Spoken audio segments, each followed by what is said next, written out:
Now available on Indiegogo is my latest documentary, Here Comes a New Challenger, celebrating the legacy of the most influential fighting game ever made, Street Fighter II. The film will explore its development, its cultural impact, its updates with the likes of Champion Edition and Hyper Fighting, the merchandise, the home console releases, the live action movie and more. We are currently in post-production and still have even more interviews to film.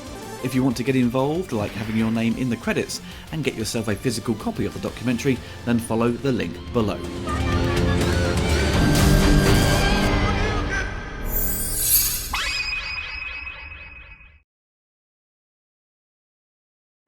Those two men, can we find them? All right, let's go after him, Unsang. You've got an army waiting outside or what? Did you hear what he just told us? These were our parents. You want some advice? Take your fancy clothes and your black silk underwear and go back to Disneyland. It's gotta be him. Chad, come up to my office ASAP. Hong Kong? Uncle Frankie, get real, man. I mean, can't just cut out for 2 weeks. We got a business to run. You have another business to run in Hong Kong. Make this thing look like a fucking dog, man. Yeah, can you show me one of your special kicks? Yeah?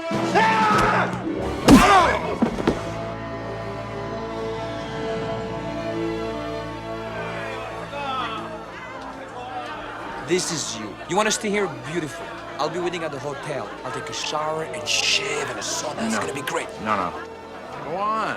Go see what she wants. I think she wants to talk to you. Did you pick these out yourself? I am impressed.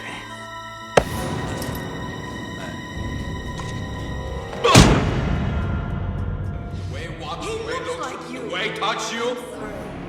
He looks exactly like you. Chad, he's your brother. Look at him. He's your twin brother. You ever hear a guy named Nigel Griffith? What about Raymond Zhang? What about it? Victoria Harbor Tunnel was built by a man that I used to work for after I finished my tour in Damme. Halfway through construction, he ran into money problems. So he pulled in Griffiths as an equity partner. Now, Griffiths got his cash courtesy of the Zhang family. The tunnel was completed and my employer's construction expertise was no longer needed. They had him and his wife X'd out. My babies! What'll happen to them? You'll never know. Oh, the triads fucked up because they had two sons, babies, who they were gonna wipe out too, so they wouldn't come back and claim what was rightfully theirs. Paul and Catherine Wagner and their two sons, Chad and Alex. You want some real action, tough guys? Let's do it.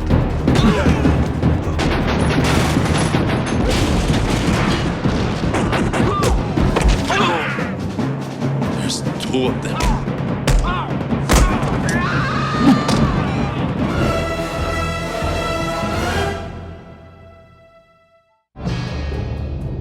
Double Impact punched and kicked its way onto the big screen in late July of 1991, first opening in France, then made its way to the USA in August, and the UK the following year in late January of 1992.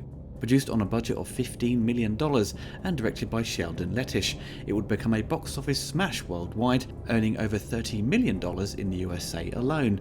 And it would make a huge profit once it hit home video, which was at the time the biggest market for the star Jean-Claude Van Damme. The reviews were mixed at the time, but most leaned more on the positive. The famous US critics Siskel and Ebert gave it the thumbs down, but did highlight its ambition, slick production values, and Van Damme is at his best when it comes to the fighting. Gene Siskel did criticise its attempts to have two Van Dammes on camera, with its somewhat clunky optical effects in a couple of shots, but said overall it was harmless fun. The New York Times said there is plenty of gunfire and karate kicks. As it turns out, two Jean-Claude Van Dammes are pretty much the same as one. The LA Times said for fans of the Belgian-born martial arts star, it delivers the goods. It's a solid, fast-moving action-adventure set largely in Hong Kong, which is dynamically photographed by Richard Klein. The director Sheldon later recalled the concept of Van Damme playing two twins was so successful that other producers wanted him to repeat it, with Time Cop, Maximum Risk and Replicant. Over the years, Van Damme and Lettish have been discussing a potential sequel. Whilst promoting The Expendables 2 in 2012, Van Damme confirmed a sequel was in the works, but things fell through in 2015. Sheldon said there was a lot of logistical problems, mostly around who owned the rights. It turned out that MGM owned the majority of the rights, and acquiring them was not going to be cheap. Furthermore, the studio had to be included as a co-partner with any producing entity, which allegedly made the process even more difficult and complicated, given MGM's apparent unwillingness to financially back the sequel. During the production of the documentary I directed, In Search of the Last Action Heroes, which to my surprise Jean-Claude Van Damme promoted recently on his social media, which was great to see, we had interviewed Sheldon and Double Impact was discussed. It didn't make the final edit, maybe I will upload that section of the interview in future, but for fans wanting to know more about the film in greater detail outside of this retrospective, it's worth checking out the special edition release of Double Impact by MVD. Though it's locked to Region A, so you will need a multi-regional player if you live outside the USA, it's certainly worth seeking out just for its new special features. When Jean-Claude signed on with Cannon Films, he had a 3-picture deal, and the first movie was Bloodsport, which had some production problems. The original edit didn't go down well. Cannon thought it would be a disaster, and they intended to just release it anyway and just cut their losses. But Van Damme was adamant that it just needed re-editing. He supervised the changes and helped it become a box office hit. But during this time, Jean-Claude was getting noticed by other filmmakers who wanted to work with him, and he said to Menachem Golan, "I'm getting other offers, but I have to honour our contract." Menachem wasn't a fan of Jean-Claude and was more than happy to see him go, not believing anyone else would hire him. But once Bloodsport was a hit, Menachem came calling back, saying, "You have a contract, Van Damme," wanting to capitalise on his recent success. Van Damme did finish up his contract with Cannon, starring in Cyborg and Death Warrant, though that film would eventually be picked up by MGM. During this time, Jean-Claude, along with Sheldon Lettish, who had helped with the script to Bloodsport, visited Cannon's offices to discuss future projects. In Cannon's office, there was a load of scripts on the wall, and one caught Sheldon's eye, The Corsican Brothers. The Corsican Brothers was originally a novella from 1944, which was about twins separated at birth who find each other in adulthood. That got turned into a movie in 1941, starring Douglas Fairbanks Jr. Cheech and Chong did a parody of it in the 80s, and there was even an animated feature. This new script, penned by Lionel Lober, wasn't an adaptation of the original book, but a modern version of the 40s movie that took place in Corsica and Paris. Sheldon knew of the Corsican Brothers and thought it would be a great project for Van Damme. For research and location scouting, Cannon allowed Sheldon and Jean-Claude to visit Paris and Corsica, but soon Cannon was starting to face financial problems, and the studio was starting to fall apart at the seams. They owed money to Sheldon for another project and refused to pay him, so he had to sue them, and their offer was to give him the rights to the Corsican Brothers script as a compromise. The rights to the script would find its way to Stone Group Pictures, which was a company co-owned by Michael Douglas and Musha Diamont. Stone Group weren't too keen on the title Corsican Brothers. During the editing phase of Lionheart, which Sheldon had directed, Van Damme coined the phrase double impact, which he would refer to when they did a double take on a fight scene. This style of editing was very apparent during Van Damme's early catalogue of films, with Kickboxer, Cyborg and Death Warrant, where one kick would be edited so his opponent would get hit twice or 3 times. Sheldon and the producers loved the name Double Impact and agreed to go with that. The plan was to shoot in Paris and Corsica, but the idea shifted to Hong Kong. Due to Jean-Claude being friends with Charles Wang, who provided production services for Bloodsport, Charles had informed Van Damme that he can get the production a great deal if they shoot the movie in Hong Kong. The prospect of saving money made the offer very attractive to Stone Group. For the cast, we have obviously Jean-Claude Van Damme as Chad and Alex Wagner. Jean-Claude said in interviews during this time that he was wanting to move away from the straightforward martial arts features that made him so famous. He wanted to change up his image. He said if he was going to stay in the martial arts genre, he felt people would get tired of his films. Once he made Universal Soldier, you saw this big shift in his career, starring in films that had action in them, but they weren't marketed as martial arts movies, but more of a mix of genres to appeal to a wider audience, thus in turn made him an international superstar. For Chad, he went with the approach of a spoilt guy who was kind and caring but was more concerned about his image, and Alex was the tough and hardened individual who had a difficult upbringing. He would slick his hair back for Alex, liking the look he did for the promotional images for Lionheart. The late Jeffrey Lewis plays Frank Avery, who is the bodyguard of Chad and Alex's parents. Jeffrey was a very experienced actor, having worked with some of the big names in Hollywood. Shortly after Double Impact, he would appear in a lot of supporting roles, appearing in The Lawnmower Man, Point of No Return, The Man Without a Face, Maverick and The Way of the Gun. Alona Shaw plays Danielle, Alex's girlfriend, and works for Nigel Griffith. Alona started out as a model and made the shift to acting, but didn't find much success with only a small number of credits to her resume. She appeared in the TV series Superboy and Miami Vice, and later starred in the B-movie Cyborg Cop. She wasn't Sheldon's first choice. He felt the character of Alex should have had an Asian girlfriend, and screen-tested Tia Carrera, but Van Damme liked Alona and wanted Alex to have a blonde-haired girlfriend. Alan Scarfe plays Nigel Griffith, the shady businessman who gets involved with Zhang to gain profits from the Harper Tunnel. Alan had been acting since the early 60s, appearing in dozens of TV shows, later popping up in Star Trek The Next Generation, Sequest DSV, and after Double Impact he would have a part in Lethal Weapon 3. Philip Chan plays Raymond Zhang, whose gang's involved with Nigel Griffith. Philip first worked as a police inspector in Hong Kong before joining the entertainment industry in the late 70s. He also appeared in Bloodsport, playing a similar role to his previous real-life career. Other movies you may recognise him from, such as Twin Dragons and Police Story 3, aka Super Cop. We have the legendary Bolo Yeung as Moon. Bolo first came to the attention of Western audiences in Enter the Dragon, and would come to work with Van Damme in Bloodsport. In Double Impact, he is definitely his most intimidating. You wouldn't want to mess with this guy. He spoke very little English and his voice didn't quite sound like a bad guy, so they dubbed him over with someone with a deeper voice. Corey Everson plays Cara, Nigel's bodyguard. Corey had won Miss Olympia 6 times in her career and was trained in martial arts by Billy Blanks. Her acting credits is a mix of B-movies and roles in TV shows such as The New Adventures of Superman and Hercules. Peter Malota plays Nigel Griffith's bodyguard with spurs. Peter is skilled in Taekwondo and specialises in stunt work, helping out on Universal Soldier and The Order. Outside of stunt work, Peter would get some minor roles in movies. He would later appear in another Van Damme film, The Quest. Andy Armstrong plays Paul Wagner. Andy is the brother of the well-known stuntman and stunt coordinator Vic Armstrong. Andy and Vic would provide a second unit action on the film. Both have had lengthy careers in the action genre and are both still working to this day. And we have a cameo from stuntman David Lee, playing the aggressive karate student near the beginning. David looked very familiar to me, then I noticed he was the stunt double for Michael Keaton in Batman. Shooting began in Hong Kong in early November 1990, and they wrapped in late December. The director Sheldon found shooting a lot more freewheeling compared to the USA.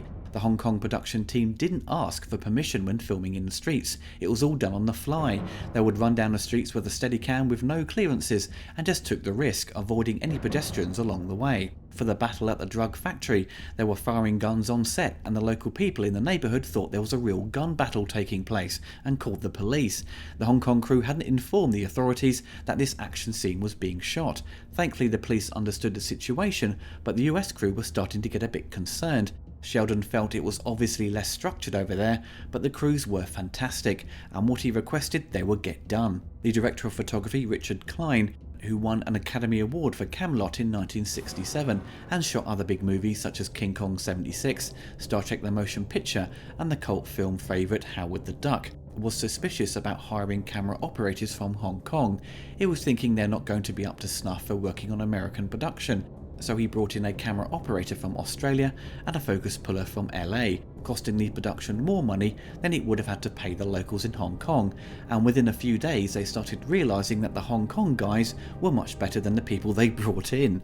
For shooting 2 Van Dammes on camera, they utilised all the tricks in the book, with motion control cameras, optical effects for a number of sequences, mostly making use of body doubles for the over-the-shoulder camera shots and side profiles, or just having Van Damme change clothes for each shot, depending on what was required from Sheldon. Doing these types of sequences is very time-consuming on the production, in efforts to make the shots match up correctly. Stone Group Pictures were also producing Stone Cold with Brian Bosworth, and they thought Stone Cold would be a more successful film, and was beginning to shift more money into that production, with Double Impact having its reduced budget to $15 million, where Stone Cold was getting closer to $20 million thrown at it. But Stone Cold would end up being a box office failure. The US producers were having conflicts with the Hong Kong crew, and they felt they were losing some control over the picture, so to the disappointment of Sheldon and Jean-Claude, They moved the production to LA before Christmas of 1990 to finish up the production and to film the remaining interior sequences. During the editing process, they felt the movie sagged in areas, so many of the scenes had trims made throughout. The death of the twins' parents were cut down, Frank and the nanny escaping with the kids was also trimmed, and many of the dialogue-heavy sequences were also shortened, plus a few fight scenes. One scene in particular which I think they should have left in was right at the end, with Chad and Frank returning home to LA, and what appears to be Danielle working as a flight attendant. They play on the idea that Danielle also has a twin. The film would be distributed by Columbia Pictures in the USA and would later be acquired by MGM. The film would be sold independently internationally at the time, which makes its worldwide box office sales difficult to account for, but some suggest it made close to $80 million in total. The film opens in 1966 with the opening of the Hong Kong Victoria Harbour Tunnel, which was built by Paul Wagner's company and financed by Nigel Griffith. Paul attends the ceremony with his wife and their twin infant sons, Chad and Alex. After the celebration, the family is followed home by their bodyguard, Frank, who they then give the night off. Once he leaves, a triad hit squad follows them home. A shootout ensues in which Paul and his wife are killed. Frank arrives too late to save them, but saves Chad, and the family's maid is able to escape with Alex. The maid leaves Alex at a Hong Kong orphanage, and Frank raises Chad in France. Jumping 25 years later, we find Chad and Frank running a successful martial arts dojo in LA, where we discover Frank has been in talks with a private investigator to locate Chad's twin brother. Frank tells a surprised Chad about a new business opportunity in Hong Kong. The two arrive in Hong Kong and go to a bar, and a woman mistaking Chad for Alex takes him back to an office behind the bar. When Alex arrives, he knocks out Chad, thinking he was taking advantage of his girlfriend. Frank tells them they are brothers, and they need to join forces to take down Griffith and his business partner Zhang to get their royalties back from the tunnel. But Chad and Alex initially do not get along with each other, but Alex starts to realise Frank is talking sense. Chad is later mistaken for Alex and taken to a meeting with Zhang. He offers him a job, but Chad refuses and gets beaten up by his top henchman, Moon.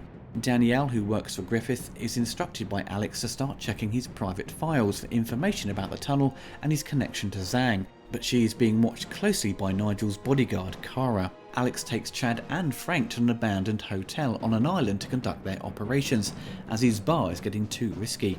With intelligence from Danielle, they attack a drug operation and blow it up. Nigel thinks it's a competitor, having no clue Alex and Chad were behind it. The twins are already nearby, dropping off crates of cognac which contain explosives. Although they failed to kill Zhang and Griffith, the men spot the twins and realise who they are dealing with, and plan to seek revenge.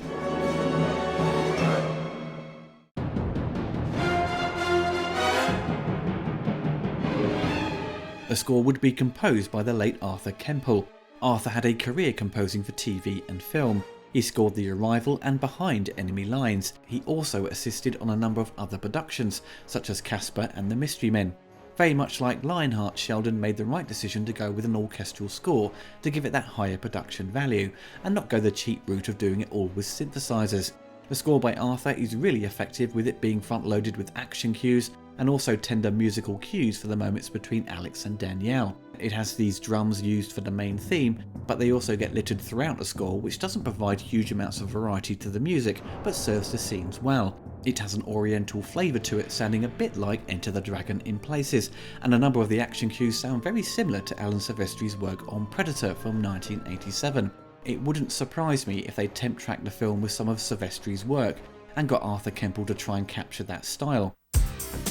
The song Feel the Impact by the artist Jen, that features during the end credits, has that new jack swing style, which was all over film soundtracks of this period, with the likes of Ghostbusters 2 and Ninja Turtles.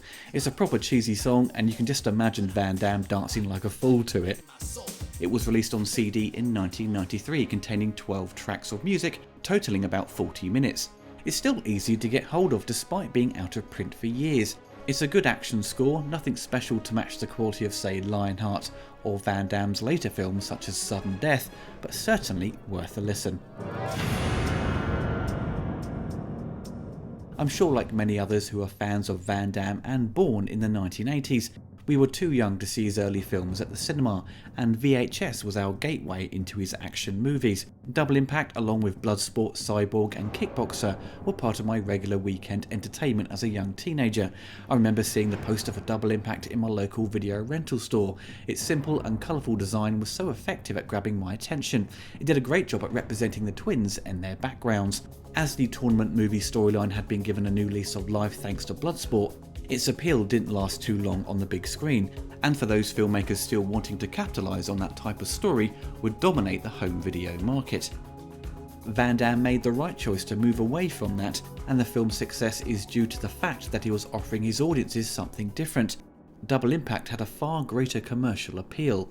The film doesn't have a deep story, it has a very simple plot of corruption and revenge.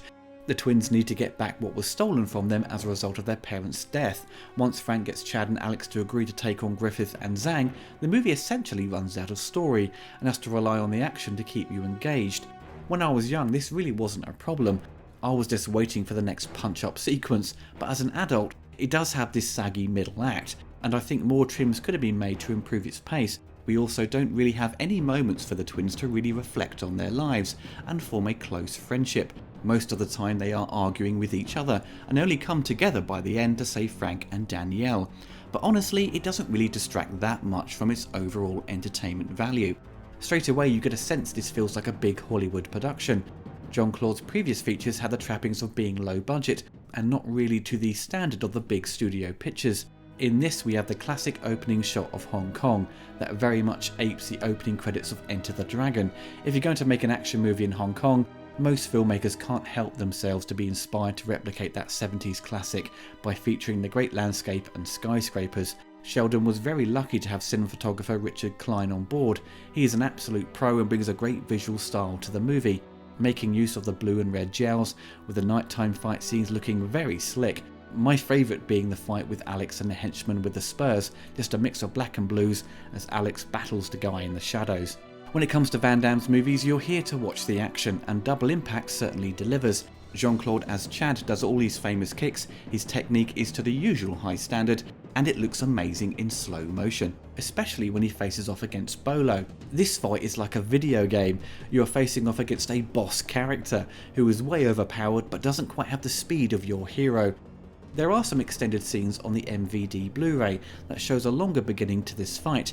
When watching it you are kind of wanting more from it.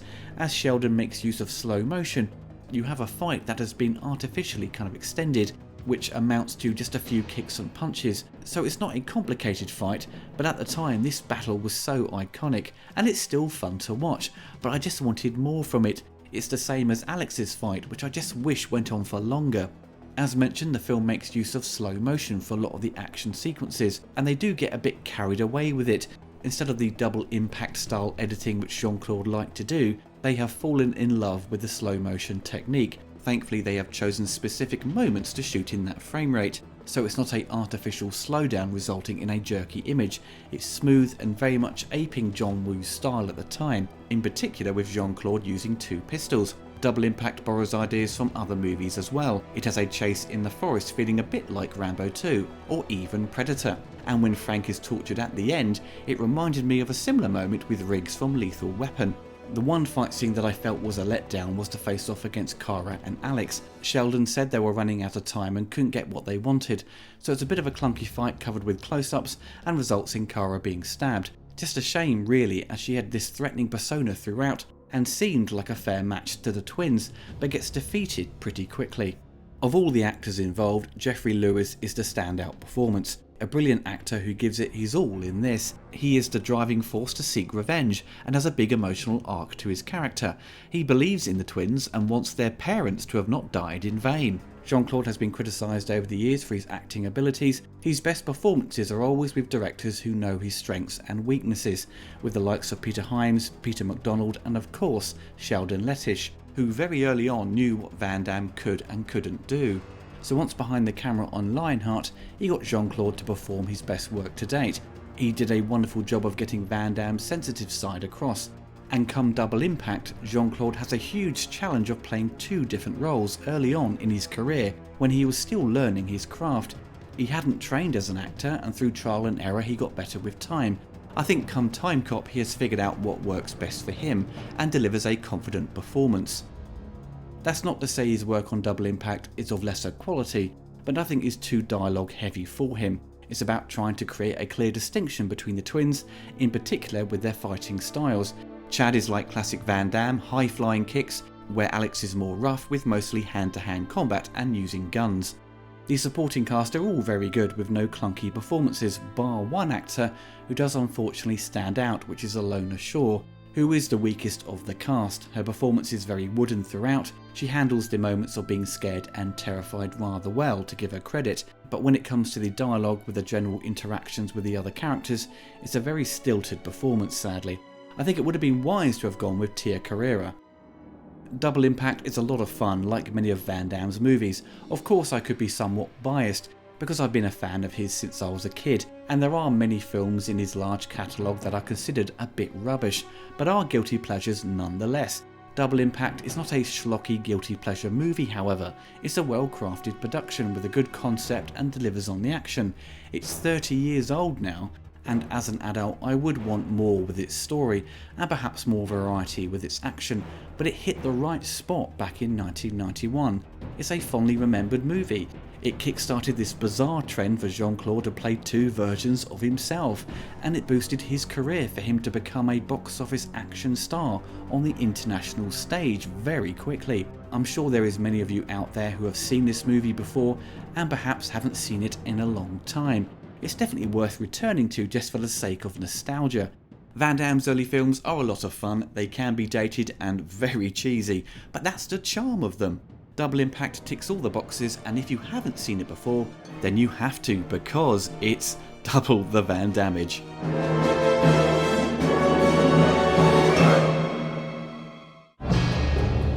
All right, Alex. I think that Chad and I established our credentials yesterday. Now, what do we do about your tunnel? Is there any sort of proof? Any legal documentation? I was there. I got the scars. Those won't carry much weight in a court of law. Listen, let me tell you something. The only court of law that Zhang knows is the law of a 12-gauge shotgun, one of which he used to splatter Mr. Wagner all over the Victoria Peak Road. She's working for Griffith for 5 years now. Listen here, big guy. You can spend the rest of your life smuggling cognac while some other guy is collecting the dividends on your father's blood. It's your call. Look, just check on what he was saying. That's it.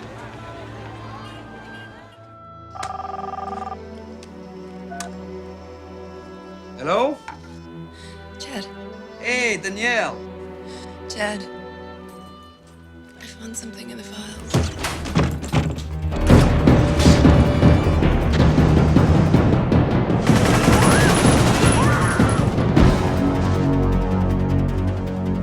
Where are the twins? Stop! They've gone. They've left the island. If you find them, bring back their bodies. And I think Griffith would love to speak to this one, personally. They've got Frank and Danielle. I hope you'll talk. You'll talk. Hello, Frank. Are you ready to talk? Or are you ready to scream? This is Nigel Griffith speaking. Good evening, lads. We're still waiting for you, lads. You know, it's not terribly polite to treat your friends this way. If you don't hurry, I'm afraid that one of them might just have to depart our company. Mr. Frank Avery. Don't fall for that trick, Chad!